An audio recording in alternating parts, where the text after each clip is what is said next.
الحمد لله وحده والصلاة والسلام على من لا نبي بعده ونشهد أن لا إله إلا الله وحده لا شريك له إلها واحدا أحدا صمدا لم يتخذ صاحبة ولا ولدا ولم يكن له كفوا أحد ونشهد أن سيدنا وحبيبنا وسندنا ومولانا محمدا عبده ورسوله صلوات الله وسلامه على سيد الأولين والآخرين خاتم الأنبياء والمرسلين أول خلق الله خيار خلق الله حبيب الله سيدنا محمد وعلى آله وأصحابه وأزواجه وأتباعه أجمعين وبارك وسلم تسليما كثيرا كثيرا كثيرا. سبحان الله والحمد لله ولا إله إلا الله والله أكبر ولا حول ولا قوة إلا بالله العلي العظيم. سبحان الله بحمده عدد خلقه ورضا نفسه وزنة عرشه ومداد كلماته. سبحان الله بحمده سبحان الله العظيم. نستغفر الله العظيم ونتوب إليه. أصبحنا وأصبح الملك لله رب العالمين. اللهم إنا نسألك خير هذا اليوم فتحه ونصره ونوره وبركته لنا ولجميع أمة محمد صلى الله عليه وسلم ونعوذ بك من شر هذا اليوم وشر ما بعده. الحمد لله الذي تواضع كل شيء بعظمته. الحمد لله الذي ذل كل شيء بعزته. الحمد لله الذي خضع كل شيء بملكه. الحمد لله الذي استسلم كل شيء بقدرته. أما بعد فأعوذ بالله من الشيطان الرجيم. بسم الله الرحمن الرحيم. ألهاكم التكاثر حتى زرتم المقابر.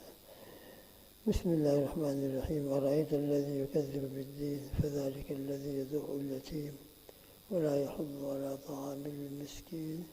صدق الله العظيم. درود شریف پڑھیں. اللهم صل على محمد وعلى آل محمد كما صليت على إبراهيم وعلى آل إبراهيم إنك حميد مجيد. اللهم بارك على سيدنا محمد وعلى آل سيدنا محمد كما باركت على سيدنا إبراهيم وعلى آل إبراهيم إنك حميد مجيد. جزا الله عنا محمد صلى الله عليه وسلم ما هو له. اللهم رب محمد صل على محمد وعلى آل محمد وجزا عنا محمد صلى الله عليه وسلم ما هو له. بسم الله. أما بعد. بسم الله الرحمن الرحيم. أرأيت الذي يكذب بالدين. کہ آپ نے اس شخص کو دیکھا ہے جو قیامت کے دن کو جھٹلاتا ہے. أرأيت الذي يكذب بالدين فذلك الذي يدعو اليتيم. یہ وہ شخص ہے جو یتیم کو دھکے دیتا ہے. ولا يحض على طعام المسكين. اور دوسروں کو بھی مسکین اور محتاج کو کھانا کھلانے کی ترغیب نہیں دیتا. دوسروں سے بھی اپیل نہیں کرتا کہ وہ کسی مسکین کی اور کسی فقیر محتاج کی مدد کرے. تو یہ تین باتیں یہاں بیان فرمائی اور تینوں کی تینوں باتیں بڑی خطرناک ہیں. انسان کو اس سے بچنا بہت ضروری ہے. پہلی بات اس کے متعلق تذکرہ ہوا تھا. یہ تو بالکل ایمان و کفر کا معاملہ ہے. قیامت کے دن پر ایمان لانا یہ ایمان لانے والوں کے لیے انتہائی درجہ ضروری ہے. قیامت کا دن کا انکار کرنا یہ قرآن اور حدیث کا انکار ہے. لہذا قرآن اور حدیث کے انکار سے انسان پھر اسلام میں نہیں رہتا. اس لیے ایمان والوں کے لیے بھی ضروری ہے کہ وہ قیامت کے دن پر ایمان لائیں، مضبوطی کے ساتھ اس کی تیاری میں مصروف رہیں، مشغول رہیں.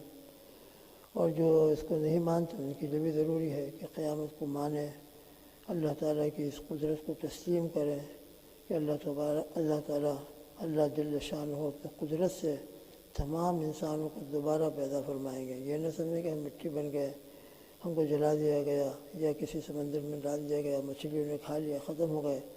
اللہ رب العزت کے علم میں سب کچھ ہے. پورا کا پورا انسان قیامت کے دن موجود ہوگا. حتیٰ کہ جو اسلام کے اندر سنت ہے ختنہ کرنا، اس میں جو چمڑی کاٹ دی جاتی ہے وہ بھی موجود ہوگی. وہ بھی اللہ تعالیٰ موجود فرما دیں گے. یہ اللہ کی قدرت ہے. تو بہرحال قیامت کے دن پر ایمان لانا سب کے لیے ضروری ہے. اور جو مانتے ہوں نہ مانتے ہوں، قیامت کا دن جب آ جائے گا تو سب اپنی آنکھوں سے دیکھ لیں گے کہ ہم جس کو مانتے تھے الحمدللہ وہ دن آ گیا. اور جو نہیں مانتے تھے ان کو ماننا پڑے گا. اب تو سامنے ہی ہے، کہاں جائیں گے.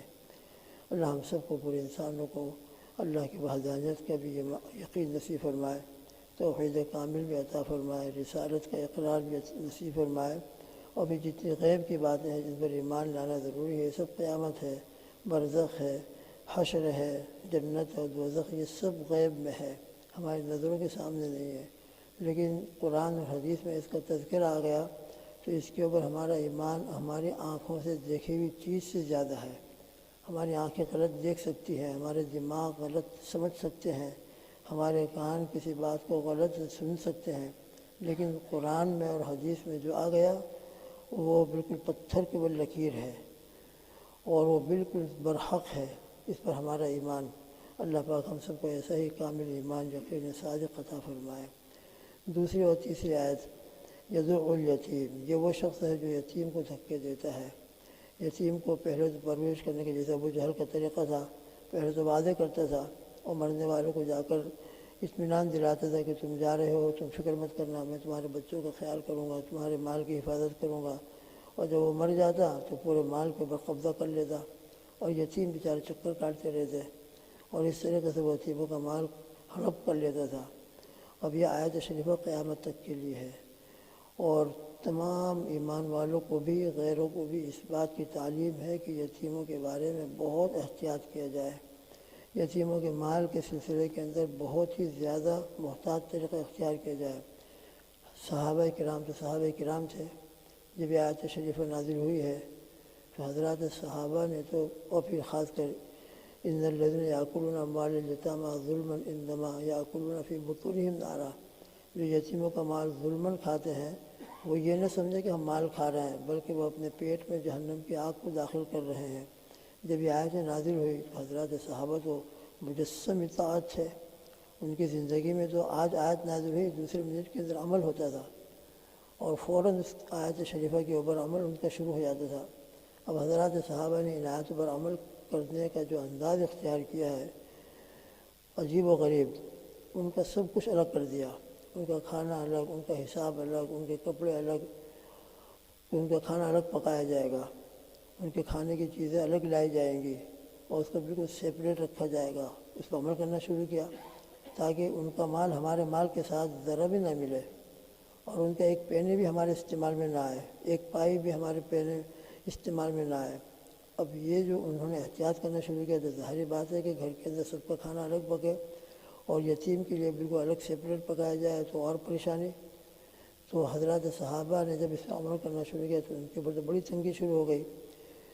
تو اس کے بعد اللہ سبحانہ و تعالیٰ نے ایک دوسری آیت شریفہ نازل فرمائی، وَإِن تُخَالِطُوهُمْ فَإِخْوَانُكُمْ وَاللَّهُ يَعْلَمُ الْمُفْسِدَ مِنَ الْمُصْلِحِ، اور اگر تم ان کو اپنے ساتھ ملا لو تو بہرحال وہ تمہارے بھائی ہیں۔ گھر کے اندر باپ کا انتقال ہو جاتا ہے تو یتیم کس کو کہتے ہیں؟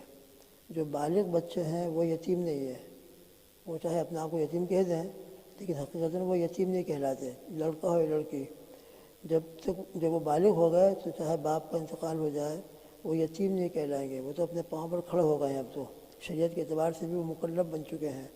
ہاں جو ابھی تک بالغ نہیں ہوئے ہیں وہ یتیم کہلاتے ہیں۔ تو یہ ہمارے گھر کے اندر باپ کا انتقال ہو گیا تو جو بالغ بچے ہیں وہ تو یتیم نہیں ہیں، لیکن جو نابالغ بچے ہیں وہ ان کے بھائی بھی ہیں، یتیم بھی ہیں۔ ہمارے گھر کے اندر ہماری چھوٹی بہن بھی ہے اور باپ کے مرنے کی وجہ سے بیچاری یتیمہ بن گئی، بھائی ہے چھوٹا نابالغ، ہمارا بھائی بھی ہے اور باپ کے مرنے کی وجہ سے وہ یتیم بھی ہو گیا ہے۔ تو اب بھائیوں نے اپنے چھوٹے بھائیوں کے بارے میں اس آیت شریفہ کے نازل ہونے کے بعد حضرات صحابہ نے جو احتیاط کرنا شروع کیا تو بڑی پریشانی اور گھر کے اندر بہت زیادہ تنگی، اور ہر وقت ان کی حساب کتاب الگ رکھنا، اس کے اوپر مستقل ان کے لیے بہرحال ایک زبردست معاملہ پیش آیا۔ تو اس تنگی کو دور کرنے کے لیے اللہ تعالیٰ نے آیت شریفہ نازل فرمایا، وَإِن تُخَالِطُوهُمْ فَإِخْوَانُكُمْ، اور اگر تم ان سے میل جول کر لو، ان کا مال اپنے مال کے ساتھ ملا لو تو تمہارے بھائی ہیں، تمہارے بھائی ہیں، لہٰذا اتنا بھی زیادہ اپنے آپ کو تنگی میں ڈالنے کی ضرورت نہیں ہے۔ ہاں البتہ تمہاری نیت صاف ہونی چاہیے، تمہاری نیتوں کو اللہ جانتا ہے، واللہ یعلم المفسد من المصلح، کون مفسد ہے اور کون مصلح ہے، کس کے دل میں اپنے چھوٹے بھائی اور بہنوں کا مال ہڑپ کرنا ہے اور اپنے استعمال میں لانا ہے، اللہ ان کو بھی جانتے ہیں۔ اور جو مصلح ہیں یتیموں کے بارے میں بہت زیادہ احتیاط کرتے ہیں، ہرگز ان کی نیت نہیں ہے کہ ہم اپنے چھوٹے بھائیوں کا مال جو اب بیچارے یتیم بن گئے ہیں خود کھا لیں، وہ مصلح ہیں، تو اللہ تعالیٰ مفسد کو بھی جانتا ہے، مصلح کو بھی جانتا ہے، لہذا تمہاری نیت جب اچھی ہے، ان کا مال کھانے کا تمہارا ارادہ نہیں ہے، تو جب ارادہ نہیں ہے پھر ان کا کھانا پکانا تمہارے ساتھ پک جائے اور احتیاط کرتے ہوئے تم حساب کر لو اور اس میں بھی احتیاط کرتے ہوئے ان کے حصے میں کچھ کم اپنے حصے میں زیادہ لگا دو، تو اس طرح اختلاط کی گنجائش ہے۔ تمہارا سب کا کھانا ایک ساتھ پک جایا کرے، سب کی چیزیں ایک ساتھ آ جایا کرے، سب کی شاپنگ ایک ساتھ ہو جایا کرے، البتہ ان کے حساب کے اندر تمہاری طرف سے یہ احتیاط ہے کہ ذرا ان کا مال ہمارے پاس آئے، ہمارا مال ان کے پاس چلا جائے، یہ ٹھیک ہے، تو یہ مصلح ہے۔ اور جو یہ چاہتا ہے کہ نہیں میں اس کا مال کسی بھی طریقے سے کھا لوں، یہ مفسد ہے۔ تو اللہ مفسد کو بھی جانتے ہیں اور اللہ تعالیٰ مصلح کو بھی جانتے ہیں، تو تمہاری نیتوں پر فیصلہ ہوگا۔ باقی تم ان کا مال اپنے ساتھ ملا کر ایک ساتھ کھانا پکانا رکھو، ایک ساتھ شاپنگ رکھو، ایک ساتھ چیزوں کا لانا رکھو اور پھر استعمال کرتے ہوئے حساب صاف رکھو، ان کے حساب کے اندر ان کا مال، تمہارے حساب کے اندر تمہارا مال ان کے پاس چلا جائے تو تم اس کو برداشت کر لو، تو اللہ تعالیٰ ان چیزوں کو جانتا ہے۔ لہذا اگر اختلاط ہو جائے تو پھر اختلاط کی گنجائش ہے، البتہ تم اپنے دلوں میں اصلاح کی نیت کرو۔ یہ ہے حضرات صحابہ کا احتیاط۔ اللہ تعالیٰ ہم کو عمل کی توفیق عطا فرمائے۔ آج بھی گھروں میں انتقال ہو جاتا ہے باپ کا، اور جو ترکہ ہوتا ہے اس ترکے کے اندر سب شریک ہوتے ہیں، بالغ بھی نابالغ بھی۔ یہ بات جب مسئلے کے طور کہی جاتی ہے تو بہت سے کو تو سمجھ میں نہیں آتی، الٹا ہم کو بولنا شروع کر دے کہ تم کون ہوتے ہو، ہمارے بھائی ہیں، یہ ہے وہ ہے۔ گھر کے اندر ایک ایک چیز ترکہ ہے، ایک ایک چیز گھر کے اندر، حتیٰ کہ فقہا نے تو لکھا ہے کہ مرحوم کی جیب کے اندر ایک الائچی کا دانہ ہے، ایک الائچی، ایک لونگ ہے، وہ بھی ترکہ ہے، اس میں بھی سب کا حصہ ہے۔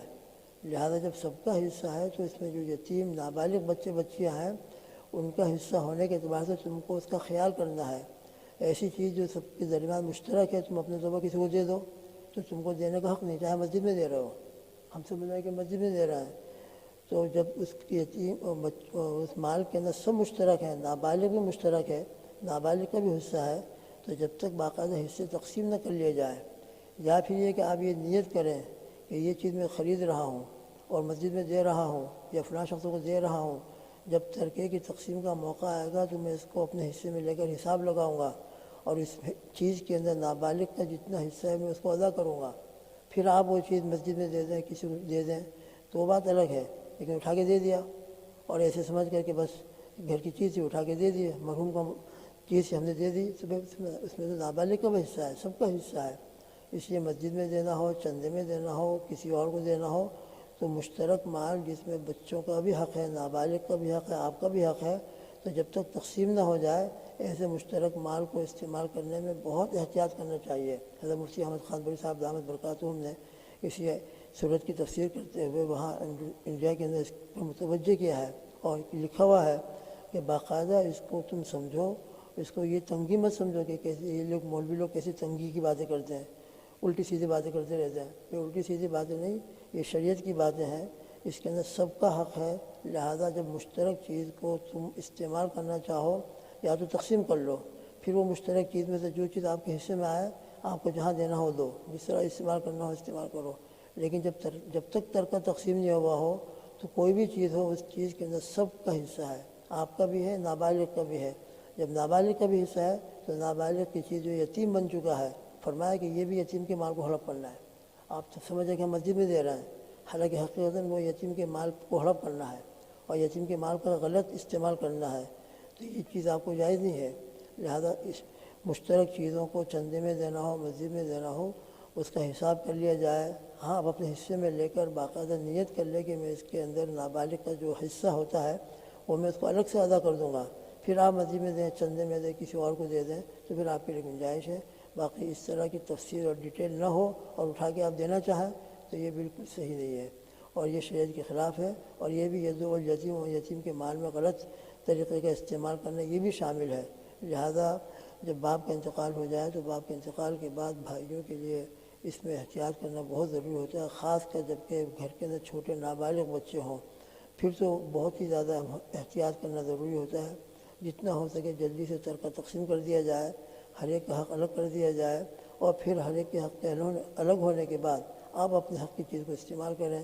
نابالغ بچوں کا جو مال ہے اس کی پوری حفاظت کی جائے، ان کا پورا حساب الگ رکھا جائے، شاپنگ ایک ساتھ ہو رہی ہے، کھانا پکانا ایک ساتھ ہو رہا ہے، بات الگ ہے، لیکن پورا احتیاط ہو، جیسے حضرات صحابہ نے احتیاط کرنا شروع کیا تھا اور اس احتیاط کے بعد پھر یہ آیت شریفہ نازل ہوئی، اس طرح ہم ان کے حصے کے اندر کچھ زیادہ کم لگا دیا کریں، اپنے حصے میں کچھ زیادہ لگا دیں، اس کی گنجائش ہے۔